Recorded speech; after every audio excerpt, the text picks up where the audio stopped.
Live from Brooklyn, New York, this is Stay Busy with Armon Sadler.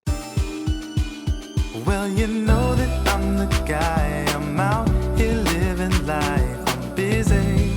Stay busy. Stay busy. Making moves and catching flights. So please don't waste my time. I'm busy.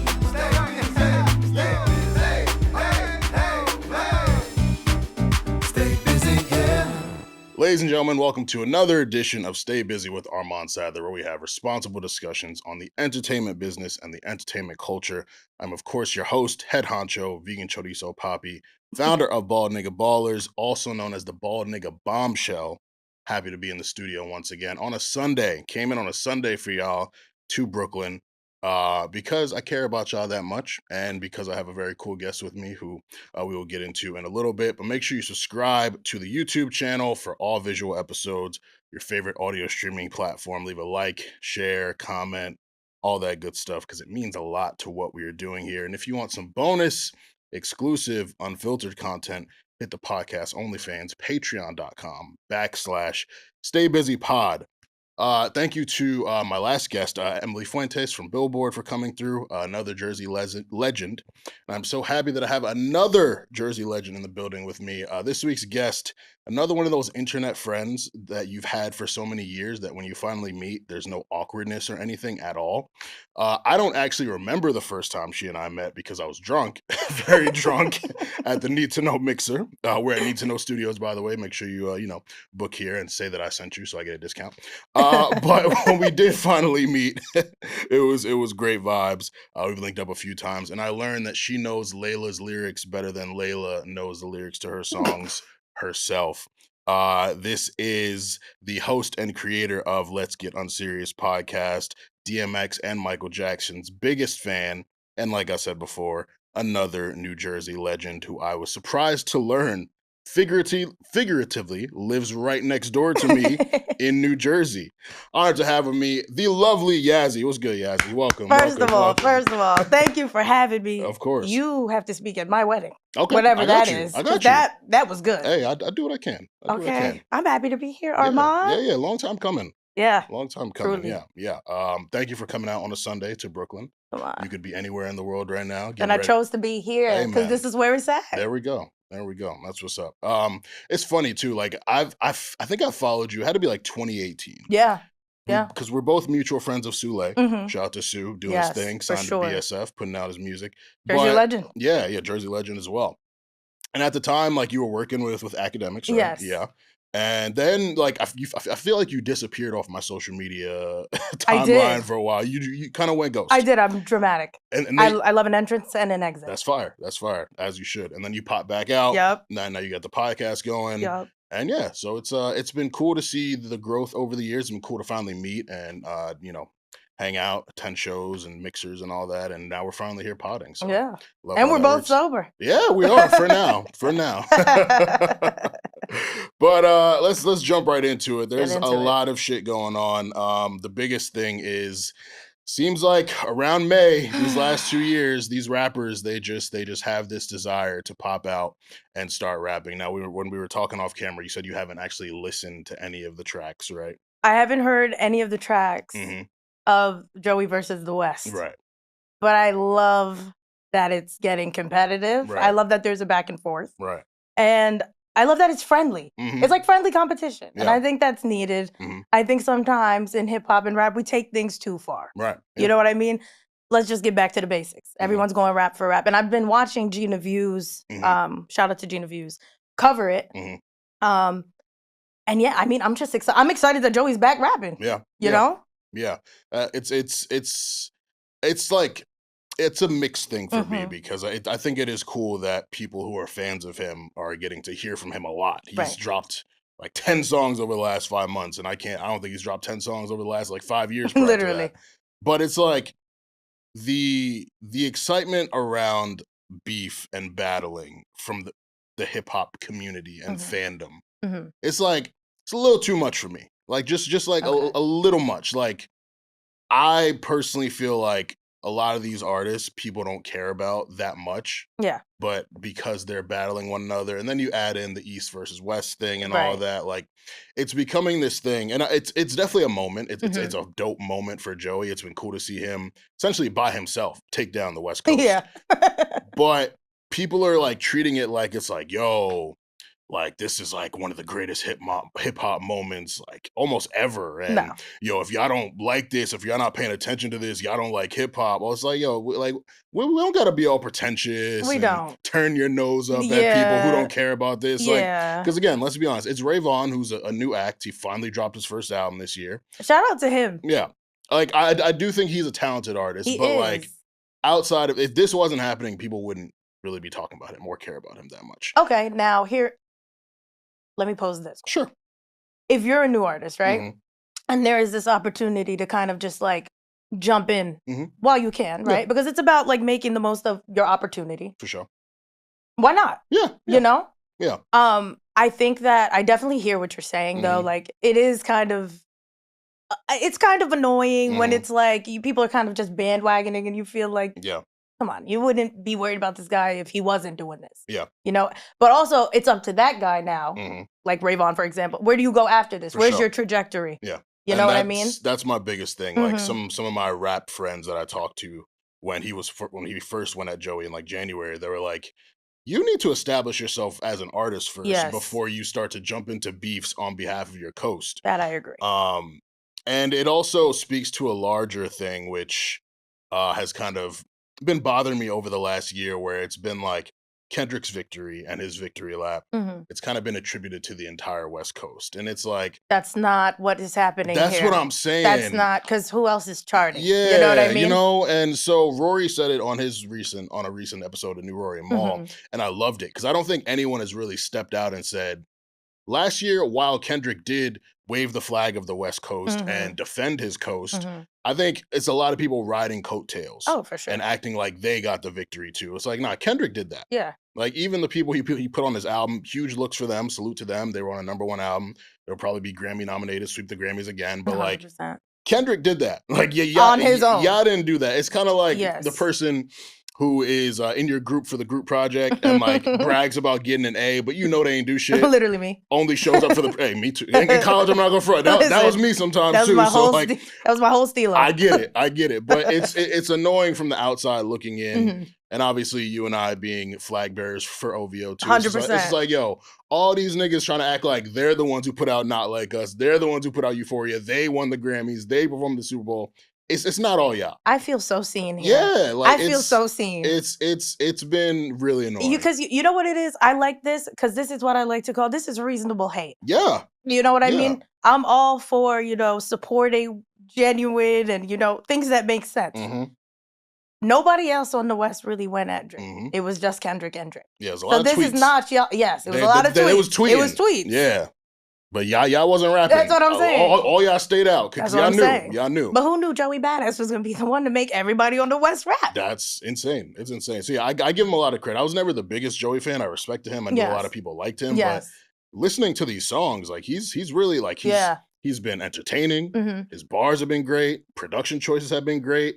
Vaughn even took it a little personal, bringing up his girl and stuff. So Joey was like, "Yo, but your TDE guys, like, they got allegations. Like, you saying that I was at the Diddy parties, but I ain't do shit. I saw what happened. I stayed out. But like, your label heads got real allegations going on. Like, what's going on here?" So listen, I've really enjoyed seeing that. I think it's just hilarious that an entire coast has struggled to jump one guy.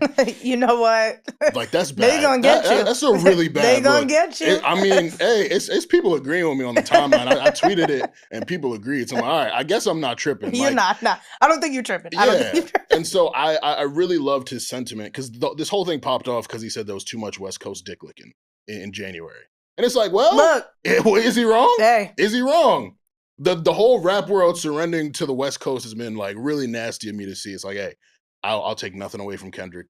He's thriving. Like, everything he's done has worked out well for him. But like, it has, yeah. Not all you niggas. Like, people, I saw somebody say like Ab-Soul is the real boogeyman. What? Who's scared of Ab-Soul? What?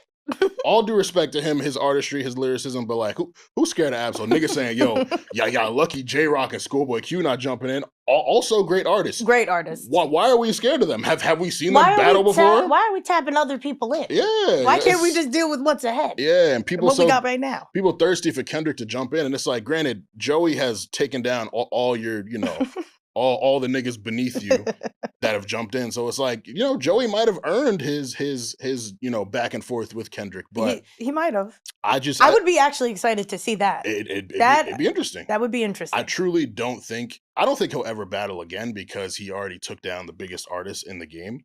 And it really validated those claims people gave him of being the boogeyman for years, which it wasn't earned. Like, people were just calling him that. He ain't earned it. He ain't battled nobody. Yeah. But now he has.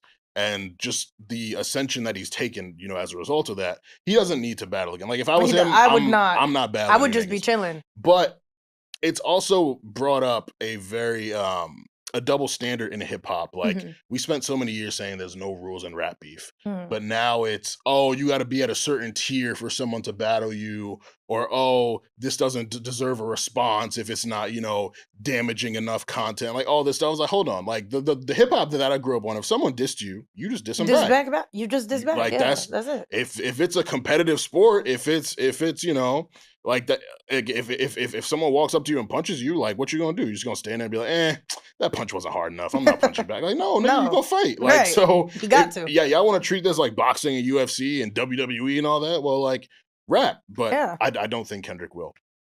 But it's been really entertaining for sure. I didn't listen to the tracks myself until like. So you didn't.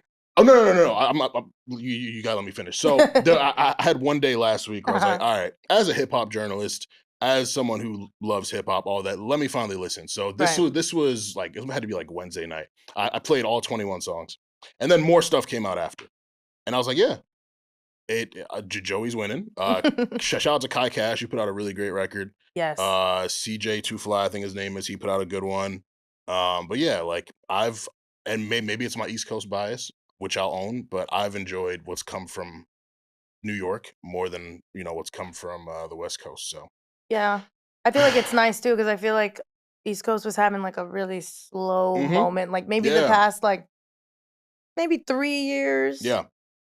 And then like Cash Cobain comes out, and then everybody's kind of rapping on like these like nice melodic drill beats. So it's nice to kind of have like that lyrical moment. Yeah. Yeah. And there's and people like New Yorkers are taking it personally when people are saying like New York needed this, and it's like, yes, there are rappers in New York. Rappers I support. Rappers I think are really dope. But, in terms of mainstream, the biggest acts that have come out of New York over the last, 7 years have been Cardi B, Pop Smoke, Ice Spice having their moment, Cash Cobain's having his moment. Shout out to A Boogie. A Boogie's been really consistent. I feel like A Boogie kind of like solidified himself. So like he doesn't really have to put out records. But when he does, they're good. Yeah. And we like he's him. Like the king to these like teenagers and college kids. Like he's constantly doing college tours. Like he's doing his thing. People sleep on what A Boogie but he got his own motion. Like he's cooking.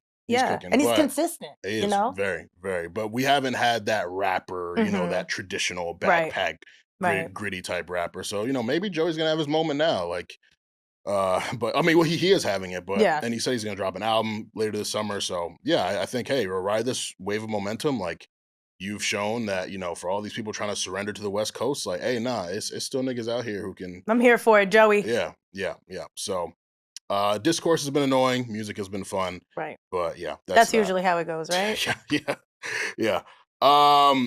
This past weekend, Drake popped out at Central C's show in Toronto. Yes. And he announced that OVO Fest is happening this summer. He announced that Central C is going to be one of his guests. Have you been to OVO Fest? I've never been, but I need to go. Yeah, I'm thinking. Drake, I need to go. Take us. Yeah. I'm thinking if I don't do Wireless Fest this summer, which I'm still waiting to hear back if I got credentials for that, might have to go to the 6. I mean, it's worth it, right? The 6 is fun. It's fun. It's real fun. I've never been. You've never been? Wow. Never been. I went October 2023, the weekend for All the Dogs dropped. Because that was his last show in Toronto. Okay. So I went for that. It was a good time. I was there for like 22 hours, but it was a blast. You could do a lot in 22. Mm-hmm. We did. We did literally landed, went straight to brunch. Went straight to a bunch of different bars, got dinner, went to the show, went to a club, got sections, and then we were on our flights. I love at that. like 6 You're a.m. a rock star, We was like outside. me. Yeah. We was outside. So yeah, Yes. I'm thinking that I got to go to OVO Fest. But yeah, like this announcement, it's wireless. Like Mhm. Drake is back outside. His album from earlier this year is still doing his thing. We talked a little bit. We think he's got another one coming this We year. think he's coming, guys. Yeah, We think the Iceman is coming. Yeah, I mean, he literally made a post this past week with the Iceman caption. That's something that was on his 100 gigs. It was like one of the folders was Iceman, and he's posted like different pictures with Iceman symbolism and all that. So sounds like that's what we're in for this year, which will be needed. Just because I feel like 2025 musically has been lacking. Sure. Like, what are some of your favorite projects this year? Honestly, this year has been real slow for Mhm. me. So I just got into R2 Armo's new project, but I think he dropped that last week, Okay. and I've been really heavy into my like Sailor bag. Yeah. I really like what she's got going on, but to be honest, I haven't really heard any projects that are making me like want to play them on a loop, Yeah. like, you know? Yeah, it's been underwhelming. I think Yes. Central C he dropped in January. I Yeah. really like that. That was a good album. Really good. Really But it good. wasn't, I don't feel like it had like much replay value, Yeah. you know? Yeah, he's one of those, like, if you like him, you really like him, but he's still not like a mainstream Yes. star yet. So Yes. like the world didn't really, Yeah. embrace the album Yeah. or, hype it up or anything. But like you got Lil Baby dropped, his shit came and went. Yeah, The Weeknd that dropped, his shit came came and and went. went. Yeah. Yes. Yeah. So Yeah. it's a dark year. Like we're still waiting for people who have been doing it for a while. Like Cole should be dropping this year. Thug should be dropping soon. Drake should be dropping soon. Future, I think he promoted something coming soon. Future, I could really take a break from Future. Like What? through 3 projects last year, I'm good. Really? I'm good. Yeah. Fuge. Yeah, I love Future, but I'm good. Like if he took a year off, I wouldn't be mad. So I made this comparison on my podcast, like maybe like a few months ago. Mhm. I feel like Drake and Future are the same artist Mhm. on opposite spectrums. Do you Yeah, think that's a fair that makes sense. Yeah. analysis? In terms of the frequency that they drop, Yes. the rabid fan bases that they have, Yes. the music, like people go to them for a certain thing, Exactly. but they have versatility. Mhm. Yeah, Yeah. I'd say so. Yeah. Because people, when I said that, people were like, "Ugh, people just say anything on a mic." No, that's well, yes, but also not me Mhm. in that moment. Mhm. I just feel like, yeah, I feel like they're the same artist. Like Yeah. and I can listen to them at the same time. You Mhm. know what I mean? Like I can Yeah. go to the same event and I can play a Drake song Yeah. and I can play a Future song and they'll make me feel exactly the same. Yeah. Yeah. Two So of the best at making that outside music you want to hear at a Mhm. brunch, at Mhm. any type of outdoors event, and that matters, It and does. it means a Because they lot can to me. also be sentimental, you Yeah, know? yeah. No, they got different bags. Yeah. That's a very good. Yeah, we actually a couple years ago on the pod with I forget who the guest was, but we had that conversation where it's Mhm. like they're a lot more alike than people might Yes. give them. Yes. you They're know, like evil credit for. twins. Yeah, damn. Yeah, and that's why they It's work so well together. Right. It's unfortunate Yeah, that we might not ever get a Diamonds Dancing yeah. part 2. Change Locations has really grown on me a lot too. From Really? What a Time to Be Alive. I love Change Locations. I don't know. One day, and it's been out for like 10 years, but one day I'm listening to it like a couple weeks ago, and it just Mhm. like really like clicked for me.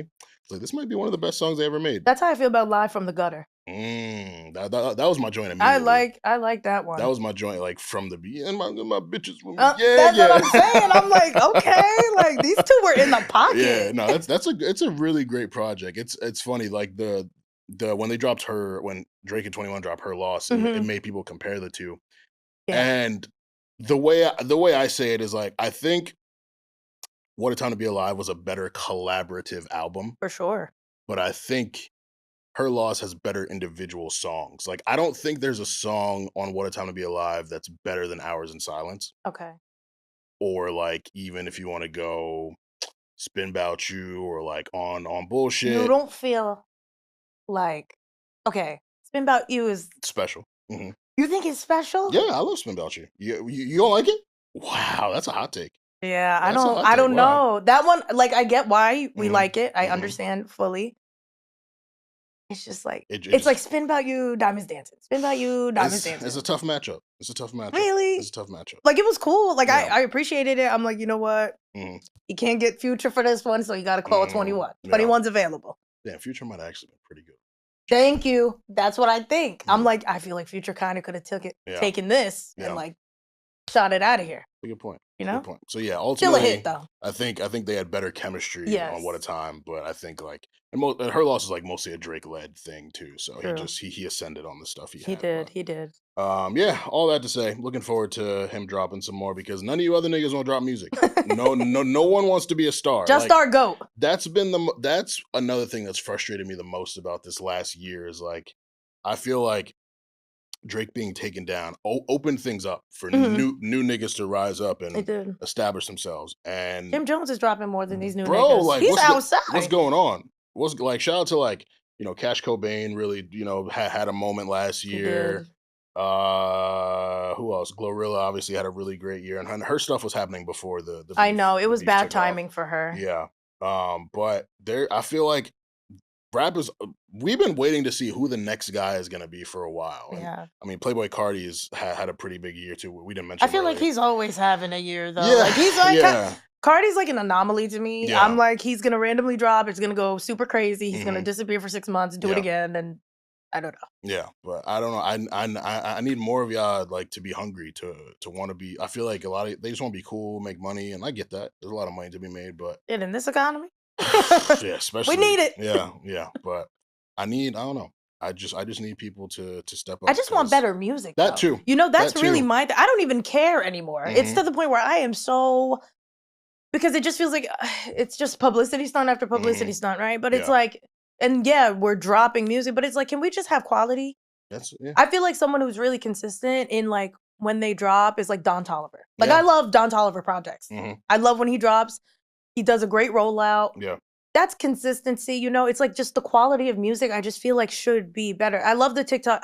She was a fairy. My favorite shit. Like love it. But I just want more. Yeah. I want a little bit more, you No, know? I agree. Because at the end of the day, like the club culture is kind of dead. Like It at is. least over here, right? Yeah. I've never liked I clubbing. just want really. Anyways, yeah, I was never Yeah, big I'm into infamous for stealing sunglasses, it. You stealing a bottle, standing on a table. I miss it. We need to get back to our original recipes, Mhm. but that's a conversation for a later date. But I just Yep. want the music quality to be better. I completely agree. You know? Yeah, because honestly, these days I listen to more pop and R&B music. Me than too. anything, just You know we 'cause love our Sabrina Carpenter. That's our girl. That's Sabrina. If you somehow hear this one day, like I really think you and I could be special. I really think y'all together. could. Like I think like I think y'all could. brunch and yoga and like we could go like Mhm. axe throwing. Like I have so many ideas for you and I. You know what? Sabrina Is that you Carpenter. shooting your shot at Sabri? That is me shooting. That's me Dunking. stepping up to the plate, swinging the bat. That's me kicking the field goal from 50 You know yards what? out. That's yeah. We're gonna make that happen. Thank you. I can Thank see you. that for you. I appreciate your support. See that for you. Means a lot. Dr. Umar would be so ashamed. Hey man, we saw him at the mall getting a white joints number 2. So he's not. He ain't. I thought he it ain't was innocent. nobody's never. He ain't innocent. we Listen, all have our weak moments. Listen, we all stray. Love is love. Love is There's no love. color on love. Well, you feel me? love is not love. It's not. Nope. What you mean? Not according to Sean Diddy Puffy, Puff Daddy, Brother Love Holmes. That's a good transition. Okay. You kind of took my job from me. In addition to there's been a lot going on. This Diddy trafficking trial has been underway. Cassie took the stand. Kid Cudi took the stand. We've learned about some of the sex workers that they worked with in their freak offs. One of them was on a show called Gigolos on Showtime. You know what? Like it's I think everything we learn about celebrities, we didn't ask to learn about them, but with this particular trial, Cassie choking on urine in her mouth and Diddy enjoying seeing her mouth get peed in, and then Kid Cudi learning that, Cassie might have been playing him, and that we see pictures of, his car from when the Molotov cocktail was thrown into it. Like we are really observing some sinister ass shit. It's so dark. Yeah. Yeah. And it gets worse every single day. Yeah. And it's just like, it just goes to show like you really never know people, because me growing up, I was obviously a fan of Diddy growing up and making the band I loved, and a lot of the artists that he had I loved, and you you would have never thought. Because your mind isn't going there. Right, You know what I mean? Because that's not who you are. Yeah, like, why would you think all these just crazy shit is happening? Like, worst thing I thought Diddy did was make them niggas go get the cheesecake. Like, I'm like, yo. He made them. Okay, but to be fair. It was fucked up. That was a character flaw. Yeah. That was a character flaw. For sure. And now it's like, damn, well, I guess, and now you look at all these interviews and different things he did. Yeah, and man. You have to look at them, a bit differently. How have you felt, observing all of this, learning everything that you've learned, seeing the social media reactions to it? Because I think, one of the constants surrounding him over the last couple of years have been like, people were joking about it, hashtag no Diddy and all that stuff. And it's a very touchy, traumatic situation for a lot of people, clearly. Yes. And now, when the video of him abusing Cassie came out, it got a little more serious for people. Right. And then, the former Vibe editor with her story, and Rolling Stone did this long ass piece where they just like interviewed different people. So it's like, it's to the point, it's not funny. Like, some of the stuff you'll read is so ridiculous that you might laugh just out of like how crazy it sounds. How absurd is it? It is. But it's like, according to these people, the shit was really going on. So like, how have you felt seeing all of that and seeing the social media reactions to it? To be honest, I'm only not shocked because the only reason I ever wanted to get into media and stuff is because I love Wendy Williams. And Wendy's had stories about Diddy for days. Yeah. She was never quiet about it. So in my head, I'm always, I don't know the man, whatever. But in the back of my head, I'm like, oh, okay, like Diddy's probably like not that great of a person because of X, Y, and Z. But like, I never really thought too much into it. But then, you see the video of Cassie and I just, one thing's for sure, two things for certain. We don't take nothing serious enough. Yeah. That's like, we didn't take the election serious and now look at where we're at. We're not taking Diddy serious enough and now look where we're at. Yeah. I do feel like people benefit off of others' pain. Yeah. And I think, I don't know, I feel like, I know that it's journalists' job to do the reporting. I just feel like maybe the public doesn't need to know all the details of everything all the time. Because I think with cases like this, because this is so touchy and this is so sensitive and, there are children involved and, people's families are involved, I just feel like the court of public opinion will kind of make a mockery of something that is so traumatic. And, we don't know what that leads to. Yeah. We don't know how Cassie feels when she leaves that courtroom. Yeah. We don't know how his kids feel when they leave that courtroom. That's probably so heavy. Yeah. So I think that like sometimes, there's certain shit that I feel like is funny and like we can make fun of and poke fun of lightly, of course. Yeah. Because bullying is not it. But in a situation like this, I'm just like, maybe I think we need to step out of ourselves for a minute and have some compassion. Yeah. I think that's the most important thing. And I think we lost that in society. Yeah. It's compassion, sympathy, empathy. It's been lacking. It's just, and it's sad. It is. It's a sad situation overall for people who are victims, and it's, I don't know. Yeah. And it's like, I usually I use my social media as like an escape. I like to watch funny videos. And have I fun. like to send reels to my people, but the information about this, similar to like the Tory Meg trial. Oh my God, yes. Similar to like anything Kanye West does, you can't escape it. You can mute all the keywords you want. You can mute accounts, and somehow this stuff will still find its way to your timeline. Sure. And so it's really tough to can't filter it. Yeah, yeah, it's tough to not be informed, even if you aren't trying to be informed about these things. Right. I, of course, as a journalist, I feel job wise, I have that responsibility to aggregate this news and put it out to people who, may not be in the courtroom, of course. And, it definitely says a lot that like trials like these aren't televised, but we still know every single thing going on, whether it's video, whether it's, tweet threads of the quotes and all that. Like it's a lot. It's definitely a lot. So yeah, it's been a wild last 2 years. I don't know exactly when this trial is gonna end, but it's not looking good for him. It's definitely It's not looking good. I think legally and culturally, like I think even if we talked about it off camera, like there's gonna be a demographic of people who, if he somehow beats these charges, they're gonna be hyped and be like, "Yo, that nigga's the GOAT." Like, yo, they found the baby oil and the drugs and all that, and that nigga still got off. It's like, the same thing with like Ike and Tina. Like, niggas love talking about Ike. Yeah. No, he is. not it. It's Like, really fascinating how these people who allegedly or are known to do bad things in our community end up being almost like these heroes or these icons to people. yes.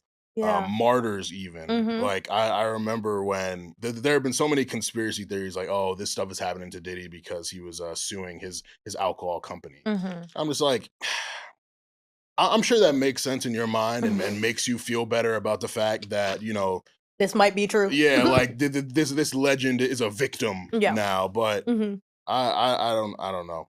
And I also want people to acknowledge, for example, like R. Kelly. Mm-hmm. R. Kelly is the king of R&B. Mm-hmm. He's also a monster. Mm-hmm. Diddy can be the GOAT. Yeah. And is. It's proven. Mm-hmm. His track record musically, like, he is it. He's Yeah. a legend in that right. Yeah. He's also a monster. Yeah. Two things can coexist. People struggle with duality. They too. struggle with that. Yeah. It's like a concept that's so far-fetched for them. Yeah. Yeah. And I mean, that's a perfect segue to Tory, Meg, Drake, and Glow, because I remember when, you know, it first came out about Tory, you know, allegedly shooting her or shooting her. You know, it was immediately people saying like, "Damn, like this, he was never good." Blah blah. And I'm not the biggest Tory fan. Like, I did like the Chicks Tape series. I liked his albums that he dropped, but like, I didn't like him to the point where it was like, you were gonna be in denial. yeah, it's impossible for me to believe this because, you know, fucking his music just meant that much to me. Like, no, it's not like that. I'm gonna wait and, you know, see the evidence. Right. And that trial was also just incredibly messy, and the information that's come out after has been messy. I know some Ring camera footage dropped recently, Yes. and there was that report that Kelsey Harris's security guard heard her say on the phone that she shot Meg, but he ain't see it. But, you know, the people on the internet who love Tory that much or hate Meg that much hear these things. They're like, yo, we told you. He ain't do it. We told you. We told you. And then there's also like, he got stabbed while in jail. Right. And so people are happy about that. And I don't blame the people who dislike him and dislike what he did being happy about that. But then it's like, Meg is filing restraining orders against him while he's in jail. And it's just all... It's so convoluted. Yeah. And here's the thing. This is one of those things where it's like, I always have something to say. I don't even know what to say because I don't know what the hell happened. And I only don't know what the hell happened because they're saying both things happened. Yeah. You know what I mean? Yeah. So it's like, did he shoot Meg? Did he not shoot Meg? I feel like, I don't know. Yeah. I don't know. Kelsey shot Meg. Maybe Kelsey shot Meg. Like, I don't know. The facts are just not there. She's saying she was shot. He was, you know, like, I don't know. Yeah. And then it's like the fact he didn't take the stand during the trial too. Like that, like if me personally, if I was in that position, I'm sure if you were in that position, if you knew you was innocent. First of all, innocent people don't run. Yeah. Like, I'm singing to the top of the mountains. Yeah. My innocence. Y'all not going to put me in a box. And then it's like in that time he was putting out albums, but essentially saying he was innocent and all that. But then like there was like the record with the baby where he was like kind of taunting her with like the horse. Like it's all weird. It's very weird. I think this goes down as like one of those hip hop mysteries. Like one of those things we just will never know. Yeah. Yeah. Because now I don't believe none of them either, you know? And it's sad. Like, I'm happy that she was able to, you know, like heal from it and kind of like move forward with her career. Kind of. Yeah, I mean, it put a bad taste in a lot of people's mouth though when it comes to her. Yeah. It seems like she can't like get out of that. That's probably also been the most interesting thing is like a situation where she's supposed to be the victim and she's been villainized. Yeah, like someone in her position would kind of have a launch pad to even be more successful because you have that sympathy. But the music has been lacking. And Tory just has this hold on niggas. Like, I don't know if it was quarantine radio. I don't know if niggas love Chicks Tape that much, but people are... He won a lot of people over during quarantine. They're riding with him. And as the time has passed, they've been riding with him. I mean, Drake posted his petition. I was like, wait, is this what we doing? Is this what we doing? We is a lot of... Not we is too many. We is too many. It doesn't shock me that he has done that. You know, every so often, every year, he's saying free Tory. He's posting pictures of him, and like they became friends at one point. They did, even though they were beefing. And so I think, and the issue with Drake doing that is people then point the finger at his fans, like this is the guy you support. I know. And my thing is, all of the artists I support, I don't assume that they're these morally upright, you know, perfect people. Now, just because I support him and he, posted that link, Right. that don't mean I'm doing it. That's what I'm saying. Like I can disagree with him on that and still like his music. Of course. And that's really all it is for me. Like, and I feel like people try to villainize people with our take on that. Like, just because I like this music or like this song, doesn't mean I support this person doing X, Y, and Z. And also, at the end of the day, people are people. So if you're one of those people who looks up to celebrity, you're lost. Yeah. These are human beings. Yeah, not all of us have these parasocial relationships. Yeah, with like these you people. have to go get healthy and get right with yourself because this is a person at the end of the day. Like, they're bound to do whatever. Yeah, and I think it also, people kind of use it to support this narrative that Drake, is a misogynist and doesn't like women. And obviously, in his music, he's had content that leans in the misogynist lane. But then he's also done a lot of things throughout his career that have shown, he's not. Yeah, like his support of women is like you can't question that. No, absolutely So not. it's a really tough line to walk. But yeah, seeing something like that, I was definitely like, oh damn, man. I know, like, literally. I was like, oh my God, you always give them something. Did you have to do that? Like, making us look bad. Yeah. But at the end of the day, it's like, again, I don't align with everything that he believes, and so I can enjoy the music and kind of just leave it at that. Like, of course, we look at Chris Brown, especially his woman fan base, rabid, like insane. And he's got a lot of things on his track track record that would make you think no woman should ever support him, but he's love him. He's thriving that way. R. Kelly still has defenders, like, and not that I'm saying that makes my Drake fandom okay, in people's minds. I don't really care what anyone thinks about my fandom, but same. It's like, hey, like, this is not the first time that people have supported someone who has problematic beliefs and does problematic things. Like, I think we need to remember, regardless of success and records and all that, like, these are human beings, and human beings are imperfect. We are, and I am an imperfect person too. Me too. So yeah, very messy. And then Glorilla posted something on Instagram. She shared a post, and there was a Tory Lanez song on it. And I guess so. With that feature, it took me a while to learn you could remove the music from like someone else's Instagram post when you put it on your story. And I would like to assume, just based off of her relationship with Meg over the last couple years, that she didn't post that intentionally with the Tory Lanez song behind it. Yeah, I feel like that was one of those things that like she didn't notice. To be honest, because she might have had her sound off. Right. Like, there's. So I'm trying to give her the benefit of the no. doubt I'll give her grace with that because I've done that a few times. Yeah. Like like you just share something and the song is there, and Instagram is always doing tweaks and not telling anyone. Facts. So yeah, I really don't think that was malicious. I think that when there's nothing, people start grabbing for straws. And I think this is one of those things where it's like people want a story. I think people really want everyone to not like Meg. So it's like anything they can do, they will do it. They'll find a loophole some way. And honestly, I feel for the girl because it's like that can't be easy.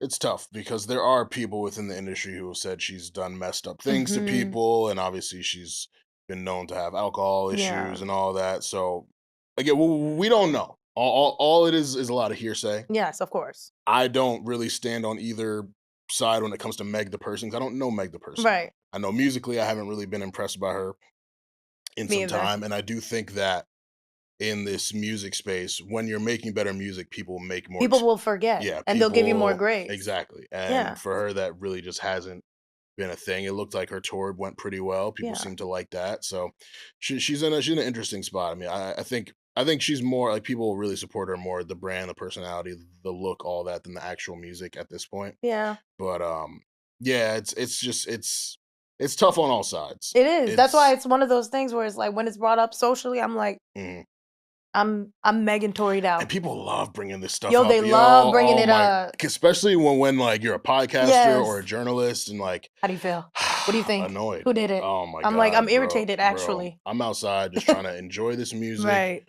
There's beautiful women around. I don't want to get analytical because it's always the nigga who disagrees with you too and wants to start arguing. Yes. And then wants to debate. Bring other people in. I'm like, yo, I'm not trying to debate right now. No, literally, that's actually how it always goes. The mic is off. I'm not sitting at my laptop typing articles. I am Armon the person. Armon the person don't want to get into all this. I talk about it every Wednesday. You could tune in for my thoughts there. You can read my articles, but I'm not trying to debate this stuff. Of course. Yeah, it gets.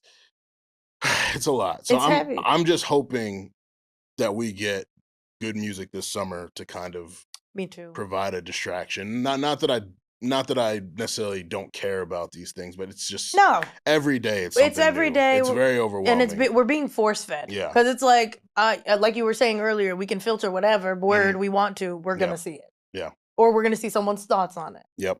So yeah. It's a lot. But let's get into you. So, born and raised New Jersey, right? Oh yeah. Okay. Hackensack. Did you go to Hackensack High? I did. Okay. What was I that did. experience like? Oh my God. So I love my town because it's so diverse. I was just always like, I loved communication class and I loved like speech. It was like, what was it called? It was like speech writing or some shit like that. I would just love to be talking. Like I'm a yapper. And then I was like, maybe I should be a certified yapper. So then I just, I would just do little things around. Actually, like I was trying to interview like Soulé, like, like our local rappers. Yeah. And then, I just fell in love with yapping and talking to people about music predominantly. And I linked up with Ak after that. He's also from Hackensack. I didn't know this from. Okay, wow. Interesting. I didn't know this from Hackensack. Yeah. Because he went to Rutgers, right? Yes. Did you go to Rutgers? No, I did not. I didn't go to college. Oh, okay. Yeah. Nice. Well, salute you doing your thing without Look, the degree. I skipped that step. I always tell myself I might go back. Really? Yeah, maybe. Why not, right? Would you major in communication? Okay. Yeah. Honestly, there's really, I always think back. I don't know if you're like this. Is there anything that you can see yourself doing other than this? No. Like, I think this is what I was meant to do. I think I do it pretty well too. You do. And it just makes me the happiest. Like, I don't think I'd be happy as a doctor or working in finance or doing law or anything. And that's always been the biggest thing for me is like, money is great. Of course. I need to wake up and look forward to what I'm going to spend my 9 to 5 or more than that doing. Like Mondays when I go to work and then I come here, it's a lot easier to know that I'm going to be away from home for like 14 hours because I enjoy what I do. Yeah. So that's the biggest thing for me. That's kind of how I feel too. I'm like, I just want to feel fulfilled, Yeah. And I'm always comfortable doing it in front of a mic and a camera. Yeah. So the experience working with Ak, obviously, I think we both know he's very polarizing. Big Ak. very, very polarizing. I have a lot of respect for the platform that he's built for himself. Even if people take issue with his methodology of doing so. Everyone's entitled. I don't agree with everything he says. Yeah. Actually, people will hit me up like, "Did you see that?" First of all, I saw it. I don't agree. Yeah. But hey, I respect people who can kind of just be themselves. Yeah. Regardless of the back. He don't care. He don't at all. He don't care at all. He might need to care more. Yeah. But he doesn't care. So but you knew him before all of. I knew him during maybe he was at Complex. No, I was Before way that? before Complex. Right. Like 2016. Okay. 2015. Yeah. I think that's when I first noticed him on my timeline and stuff like that. I think maybe he was just doing Twitch at that point. He was, yeah. But that those early years working with him, what was that experience like? What were you doing, specifically? It was so exciting because it was just, and it was so early on, so it wasn't as big as it is now, but it was just so exciting, and he honestly taught me a lot. And he kind of just because he was coming into it not really knowing, and I was there for the beginning of the Complex thing, so the transition he even had to make and grow and kind of adapt to, I was there for. So watching him, just taking notes, and regardless of anything, he was just always do what feels natural to you. Yeah. Don't conform. Don't conform to whatever it is around you. It doesn't matter who it is, what the offer is. Make sure that you're able to always be you and own you. And that's something that I carry with me today. Yeah. You know what I mean? So working with him, I would just do regular intern stuff, And he'd be and then one day, it was my first time ever going to LA. He just hits me. He's like, "Hey, I'm going to Complex Con. Do you want to come?" And I'm like, "Sure, why not?" That's exciting for me because I wasn't taking the college route at the time. So I was kind of just trying to figure it out. I was working retail at Nordstrom. I was exhausted all the time, but I had something to look forward to, and I always appreciate him for that. And I'm always grateful for that. I always had something to look forward to doing. So it was exciting. When did y'all stop working together? So we stopped working together maybe in like 2019, early 2019, and I had gotten the job at No Jumper. So I'd moved to LA, and I was doing like a little bit of social media management, and then I did the podcast there. Yeah. And it was an experience. It taught me a lot. I'm grateful for the experience. I'm also grateful to not be in that position anymore. And sometimes along the way, things don't always work out how they're supposed to, but how you think they're supposed to, but I think everything happens how it is supposed to. Yeah. You know what I mean? How long were you out in LA? I was out in LA for so in between me not working with Act like full time, I did move to LA once prior to No Jumper. Right. To work as a set assistant for Insecure on HBO. That's fine. So I did that. Then the show wrapped, and I came back to Jersey, and then I got the offer for the No Jumper situation, and then I went out there again. That was 2019, so that was around season like 2020, 3, season 4-ish. Yeah. Okay. Yes. How was that? It was fine. It was every time people ask me, I'm like, it was fine. It was exactly what you think. I'm sitting, it's hot. I'm sitting in one spot for like 16 hours. Yeah. I'm running back and forth. I'm going to the makeup trailer. I'm doing all the things. I accidentally walked in on Wood Harris once. Oh, dear. That was the highlight of my life for a week. Because I love him bad. I love me some Wood Harris. I think he was filming like Space Jam. And I just walked in and I was like, oh, gotta go. Gotta blast. But yeah, it was cool. And that was another way I met like a lot of people. And I just value connection so much. Yeah. And conversation, and you just never know like what people can teach. For sure. You know?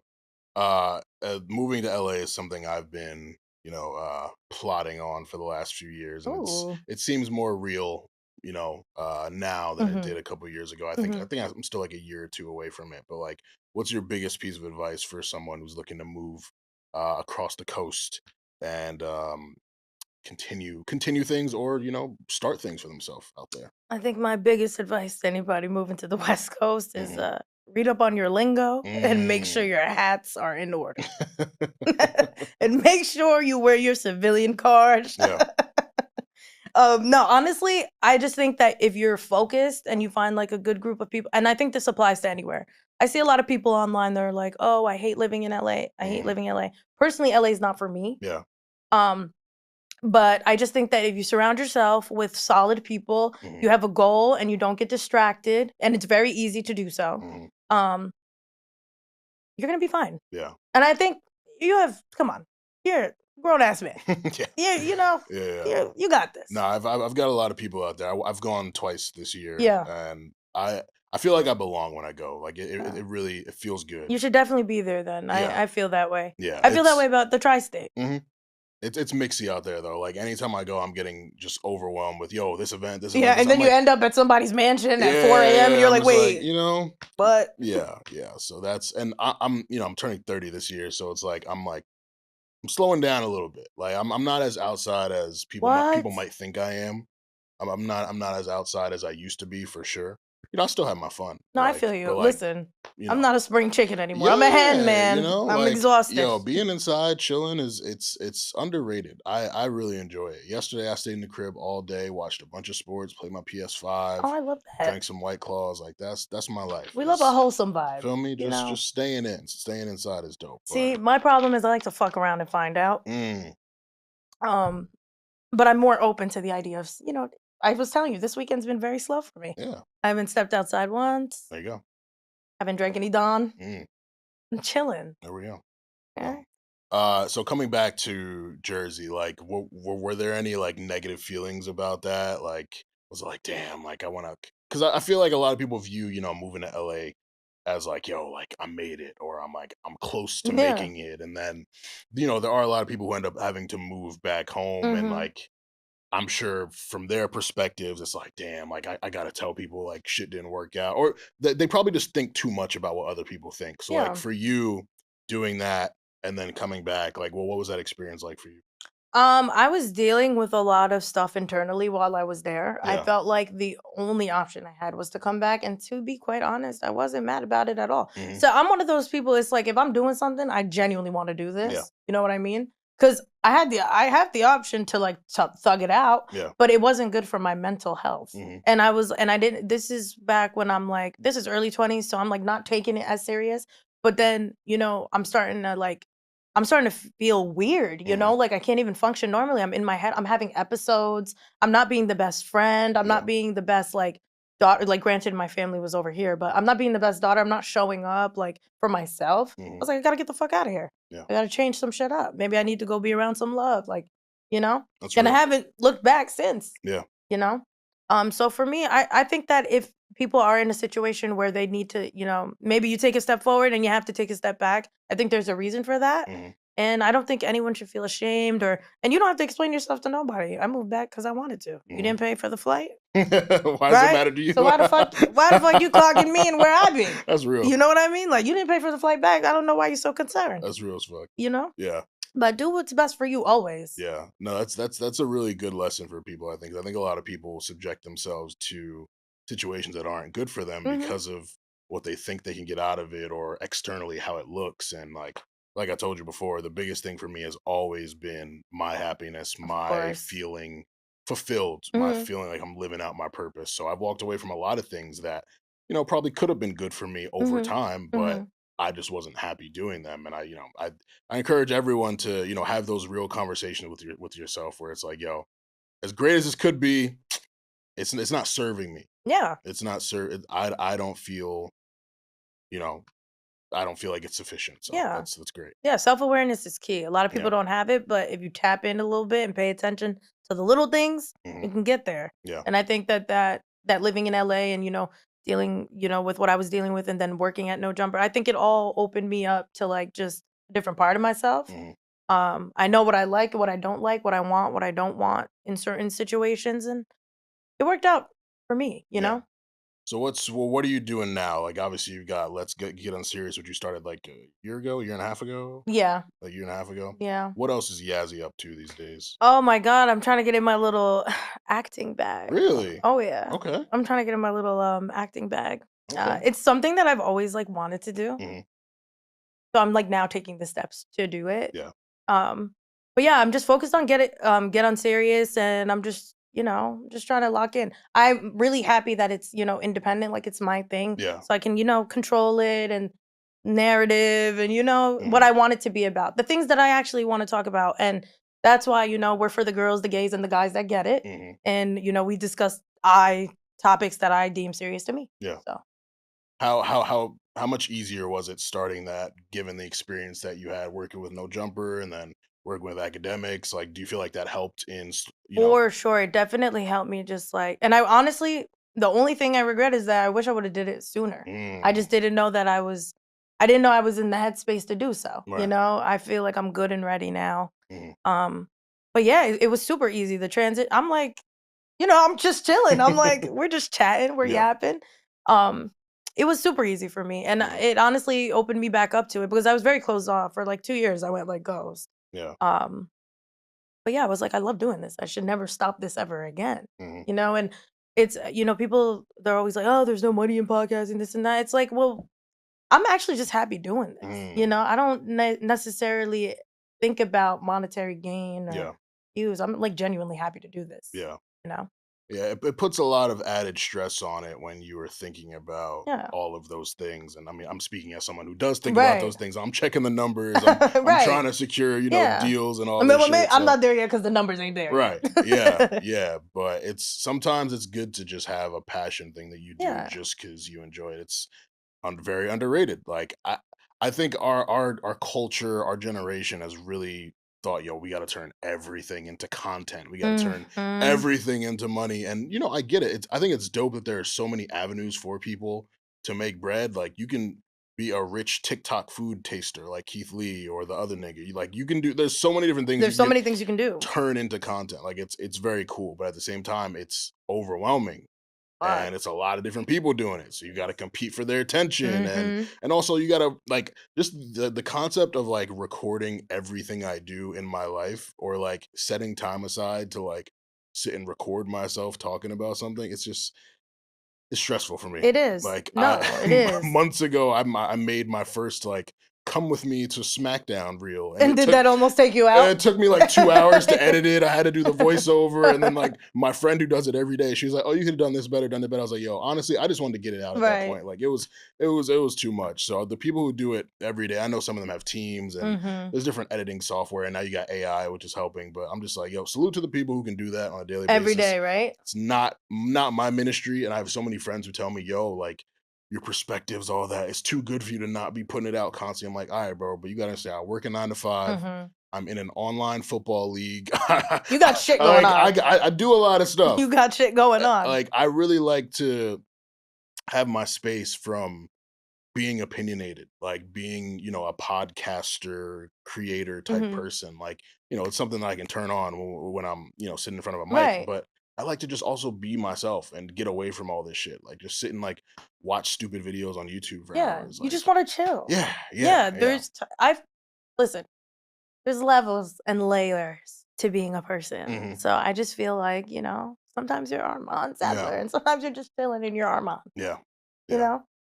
So obviously, like we said, we've got Let's Get Unserious right now. You want to get into your acting bag. Are there any other bucket list things, other things that, you know, when it's all said and done, you want to look back and be like, I'm glad I did that? To be honest, I don't have any right now. But I feel like I'm such a free-spirited person. I never know, like, I have to want something and it'll just come to me randomly. Yeah. Like I really want to get in my acting bag. You know what I mean? Like I want to do that. That's really what I'm looking forward to. Where that goes, I don't know where it'll take me. And I'm not like a careless person or like, you know, like not responsible. It's just I feel like I shouldn't put a limitation on myself or an expectation on myself. I should just do the best I can do and just try. I think that's important. It's exhausting planning out every last move. And I feel like everything's so strategic these days. And like you said, everything is content. I don't want to think like that. I want to genuinely be happy. I want to wake up, want to have a plan for myself, even if it's for that day. I don't want to plan 5 years out right now. Of course I have goals. Everyone's got goals. I want to do the things that are going to put me on that path. Especially because like, you know, like you said, we do all have goals, but sometimes the accomplishments and achievements that are the best are the things you didn't plan for, the things that just like happen because you just live life and let them kind of come your way. I can think of so many things over the last couple of years where it's like, you know, if I asked myself in 2022, yo, did you ever think you would do that? I'd be like, no, but I'm glad it happened. I value that more than I value achieving the thing that I wanted to achieve initially. So it's crazy how that works, but yeah, I'm definitely the same way. Like I don't want to put too many restrictions, limitations. I don't like when people ask me my 5-year plan, I get annoyed because I'm like, honestly, I want to be making more money. I want to be happy with my job. Like you want the same thing in 5 years that the next guy wants. We want more money. More opportunity. Better vibes. That's it.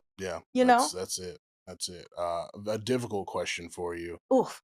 Your top 5 Michael Jackson songs. Ooh. Can't Help It. Okay. Liberian Girl. Let's go. This is hard. I'm gonna say The Way You Make Me Feel because I just think that. Stranger in Moscow. You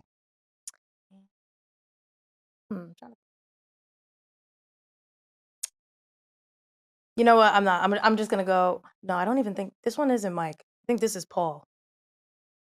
No, Say. No, Say is Paul McCartney featuring Mike. Maybe The Girl Is Mine. The Girl Is Mine. Okay.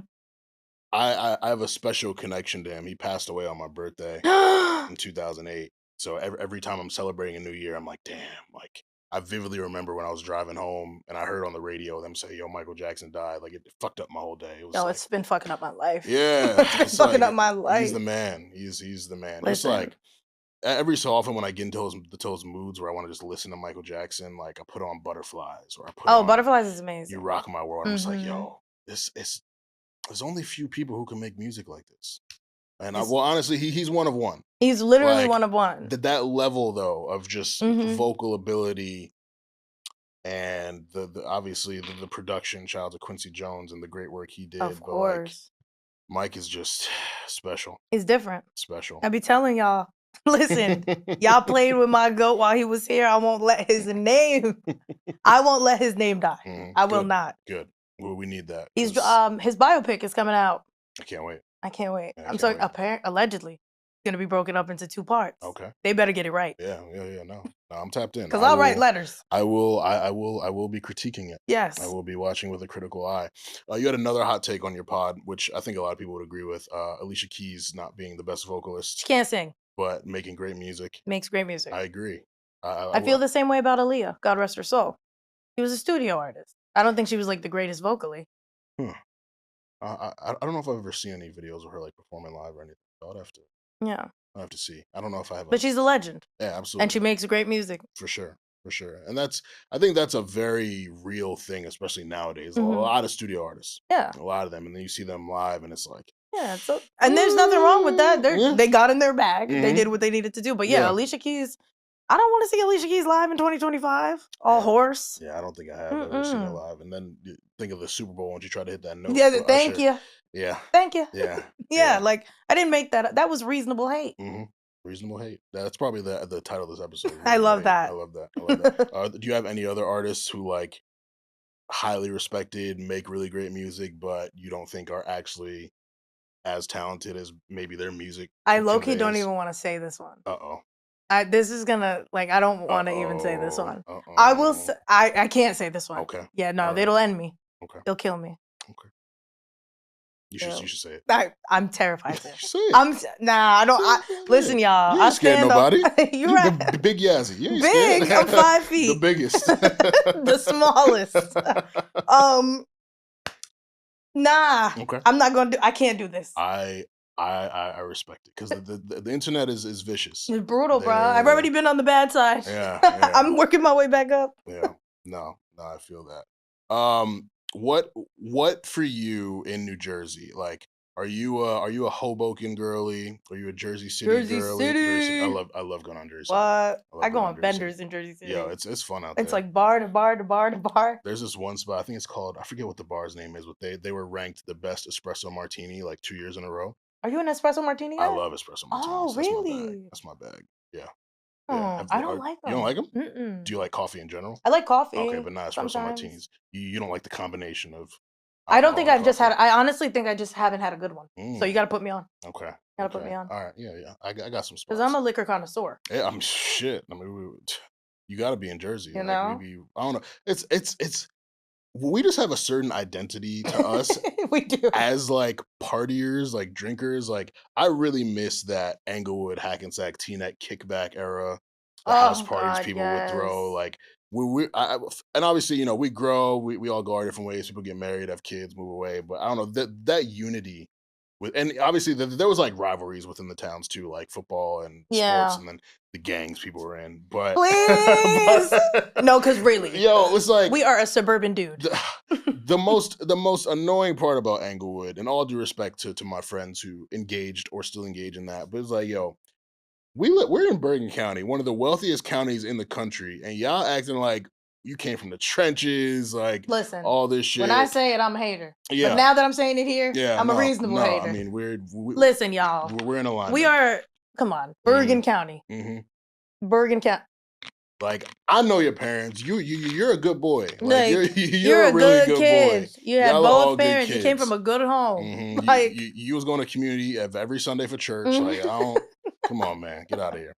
That is so funny because that is really something that was always on my mind growing up. Like, what is happening? Niggas was good. Are we not living in the same place? Like, am I missing something? Yeah, no, it's and it's like I played football with a lot of them, so I would be around them. Yeah. And at the time when you're young, you're impressionable, so I would always want to like go do certain things. But they had that respect for me because they knew my trajectory in life. They're like, Armon, don't go to that party. Don't be. Yeah. Well, you can always respect that. We always love that. And looking back, I appreciate it a lot. Like, shout out to them. They had a lot of respect for me in that regard. But yeah, it was always funny seeing just the nicest boy ever just trying to act like he was completely go left. Yeah. And by choice. Insane times. Favorite restaurants in New Jersey? Reku, Fort Lee. Never been. I don't think I've been. That's an Asian spot, right? Oh yeah. Okay, I gotta go. Great food, good ambiance, great music selection. Okay. Where else am I eating? Honestly, I eat there once a week. That's your spot. Yeah, that's your my shit. spot. Okay. Bache, which is actually also it's a pho spot. It's Okay. actually right next to. Okay. I do Also I a do good love spot. some pho. Oh, it's so good. Pho's elite. I actually think they have one in Queens Okay. somewhere. Let's check that out. Yeah, that's actually it. I'm actually addicted to ramen. Actually, none of y'all come to my spot. Yeah, don't. Actually, matter of fact, don't come over there. We don't need prices raised. Yeah, I don't need none of that. Don't need none of you hooligans in there No, causing a ruckus, because then they're gonna say, "Oh, you told them to come." Yeah, and we gonna get banned. So exactly. We don't need that, but you got to try that spot. It's so good, and the drinks. All right. I'm sold. I'm absolutely sold. Well, what do you think is the most underrated aspect of New Jersey? Because we get so much hate being right next to New York, and it's funny because so many New Yorkers, rappers, celebrities, They get lit and move right to Edgewater. They move to Jersey. Move right to Edgewater. Like, it's way more people who live in Jersey than y'all might realize. Yeah, it's huge. So, well, first of all, I would say we're in the part of New Jersey that matters. Big Bird all that County. Other shit is basically Florida. Yeah. I don't know what the hell they got going on Florida's South funny. and Central. Florida's That's funny. a different country. I don't know. Yeah. We have our own vibe, I feel like. Yeah. Like, I don't know how to explain it. People, so when you go out of town and you tell people like you're from New Jersey, they'd be like, "Oh, New York." No. It's not the same. Yeah. But they always like put the two together. But we are actually from the part that is very close to New York. Yeah. So I just feel like we have our own identity, but we get like the luxury of being able to step into the city without actually having to be in it all the time. I think that's the underrated thing about it. Yeah. Like we just have that privilege. It's great that I have somewhere to, like, I have a reason to leave. Exactly. Because it's easy to get caught up in the mix of New York. There's always something to do. Yeah, like a lot of my out-of-state friends, they assume I'm from New York because I'm here all the time. I work here 4 days a week. Right. I record the podcast here. Like 90% of my friend group is in New York, so I'm here a lot. But it's like, no, I'm from New Jersey, and like there is some Jersey people who do false claim New York. Like some will even put it in their Twitter bio, like NYNJ/. I've never done that. Only time I if did you that, put New York, New Jersey, you're from New Jersey. Yeah. Like literally, the only time New York was in my bio is when I actually lived in New York when I was living with. I've fallen victim. Yeah. 2016 vibes. You know, I was NYNJ. It happens. It happens. But like, I'm proudly a New Jerseyan, and I do try to let people know, like, yo, it's slept on. Like, you come, you have fun in Jersey City, you have fun in Hoboken. There's spots in Elizabeth. Like, I'm not gonna lie, I don't really go out in Jersey like that. I've started doing so more. Like, there's a couple bars that I really like. There's one in Clifton that I go to a lot. It's called The Cliff. Oh my god. There's one in Edgewater that I go to. And then I love my random nights in Hoboken and Jersey City. I can't get with Hoboken. Too much snow over there. It's very white. It's very white. And I mean, you know, I do like to partake in the milk here and there. I've done it too, brother. I've strayed. It happens. It happens. I've come back home though. Okay, See, you talking like it's active. Your I- membership is active. I don't know. My membership not active. Dr. Umar, get him. He's on his own. But that's funny. My membership is still active. I don't know. That's a great way to put it. But I get it though, because it's also a little racist out there too. You know? Yeah. It's But you know, circling back to like 2018, I used to go out to this place there. It's like a club. You probably know exactly what I'm talking about. I genuinely forgot the name, but it's like all the, whatever. It was a club out there, and it used to be more of a mixed crowd. It was very uns. Yeah. But it was very like NFL vibes. Mm. You know, like NFL players in there with a group of 10 white women, and then like me. Gotcha. And like my friend. Yeah. But it was cool. It was a good vibe. But now, I'm like, It's different. Nah, like, is this a sundown town? Like, the hell? Yeah, I also me and my last guest, we were talking about, because I went out there like a couple months ago to Mad Hatter, which was stupid in God. itself, and it was like a bunch of like young college kids, Mhm. and yeah, I was like, I don't know why I'm here. This is a mistake. So I have a friend who works at another spot. I think it's called like Lucky's Tavern or something. A lot more chill, a lot Yeah. more older, mature. So Yeah, I go there, but yeah, Hoboken's changed a lot. Like it has. it was exciting when I turned 21 and Yes. could finally go. And then, you know, you experience it, and it's like, Yeah. I've outgrown it. So I'm looking for more stuff to do in New Jersey, because I really am actively trying to spend less time in New York outside of work Yeah. or the podcast. Like, Yeah. it's just Too much. taking that bus or that expensive Uber. Like, it's a lot. It's a lot. So Yeah. really trying to, you know, do stuff in Jersey more. So, and any suggest? Well, you said you don't go out much in Jersey. So. I don't. I really don't. Yeah. It's a bad habit. Mm-hmm. I get it though, because I mean, a lot of shit happens out here. Like that's just the facts. More stuff happens out here. It's just there's always something to do. Always you know what someone's it birthday. is. I feel like in Jersey, like the spots that I would like to go to accommodate one group of people, and I can't find a spot that accommodates me. Yeah, and it's unfortunate, but it's the reality. So, I want to hear of a diverse DJ. Like I want to hear everything. That's my. I can hear that here. Yeah, I'm so critical of DJs. Oh, me when too. I'm out. It's Some like, of these transitions, these people should be jailed. Yeah, I'd be happily I'm ready to go. Like Yeah. the music is. There could be beautiful women. There could be reasonable drink prices, which in New York is It's very rare. Good luck. Yeah, but very rare. The music is essential for me. Like it's absolutely essential. Like I'm the guy when we were having kickbacks in college, and even now, like people tell me get on the aux because I try to curate a good situation for people, and so I want that curated for me if I don't have control over it. And like if you want to claim you a DJ, put your name on a flyer, get all this promo and stuff. Like you got to make sure you actually curating the vibes. Like you have to assess the room. Yeah, like the women matter. The women matter, and like because with women comes more women. Exactly, and then comes niggas willing to spend money. Exactly. I'm a proud trick. I'll buy drinks. We love it. I'll buy drinks. Do you know? Is there a community of y'all? Because I've been looking for a trick. I don't know if there's a community. I don't know. I'm looking to get tricked on, y'all. I'm trying to. Where's my membership? Where's my membership? Well, yeah, I heard her. You catch Yassy outside. No, trick on drinks. Me. Yeah.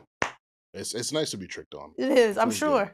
There's been that ongoing conversation on social media of women buying men drinks. Yes. And like I bought a few drinks. People being like, yo, women don't do that. It's like, yo, a lot of people on social media tell on themselves when they have these conversations. Like, and I think it's great. You just haven't encountered a woman who likes you. Yeah.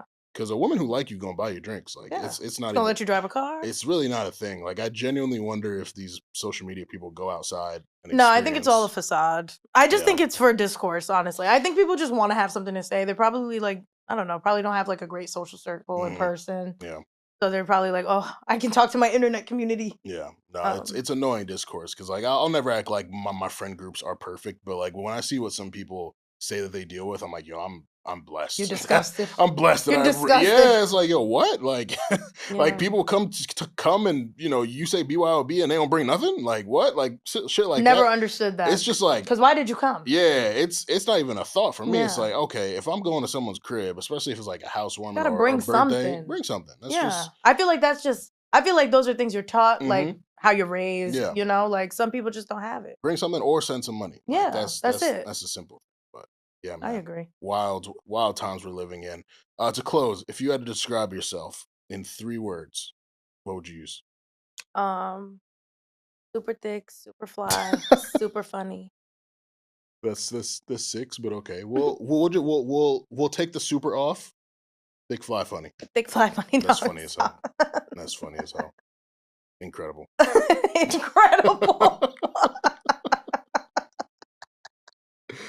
I really play too much. That's really the problem. It's cool though. We need that energy. Like people take themselves too seriously sometimes. People take and the world. There are things to be taken. Yeah, don't serious. worry. Sometimes it calls for it. There's a lot of fucked up shit in the world, so I need to laugh. Yeah, and so I'm thankful for those times, like those moments where social media is like having fun. Like, well, what was when people were talking about the 100 men versus the gorilla? Oh my god, I love that. That felt like some OG Twitter shit. Funny. I was like, yo, we're all just joking and together. we're all talking about it. Like, not too many people being head ass about it. Like, the funny reaction videos and memes that came out. It's like, yo, this is what I missed. I agree. Like, all this men versus women, all this I'm like, $200 dates, all this other shit like that. Like, yeah, I'm tired of the dating conversation. Date who likes you. Yeah, that's it. Simple as that. That's how it should be. I know that old Twitter was very problematic, and there wasn't necessarily as much opportunity back then. But I do miss the essence of old Twitter and people just having fun. I love that like people were just casually saying slurs on old Twitter, and we were just moving on. Like we were just moving on. Yeah, I've definitely gone and deleted a lot of old tweets. Like, like that. Those were the times. Like you were supposed to. You was just saying, you were saying anything, fitting with the times. But now it's like, you know what? You take that back. I don't need no one hitting the yo, this you on me. So No. no, I've gone back, and it's like, as I'm like, damn, that was really funny in 2012, but I can't keep that I up. know right now. I can't keep That'll that up. end you. It's dangerous times. But thank you so much for coming through. Salute to you on all you're Thank you for doing. having me. Very inspiring story here. And can't wait to see everything that you do with Let's Get Unserious, the acting bag, all that stuff. And keep being thick, fly, and funny. Yeah, that's all I got. Hope you guys enjoyed this episode. Yassy, thank you once again for coming through. Tell the people where to follow you, follow your show. You guys can follow me on Instagram at Yassy TV, YASSY TV, and you can follow the Get Unserious pod as well. Are you not on Twitter/X anymore? I am not. Honestly, I don't use it because it's not as fun as it used to be. Like you said. Yeah. Dark times. TikTok now. I am on TikTok at Get Unserious Pod. Awesome. Cool. And of course, you can follow me at Armon Sadler on all social media, at Stay Busy Pod on all social media. And thank you all for tuning in once again. Most importantly, make sure that you stay safe, stay healthy, and stay busy.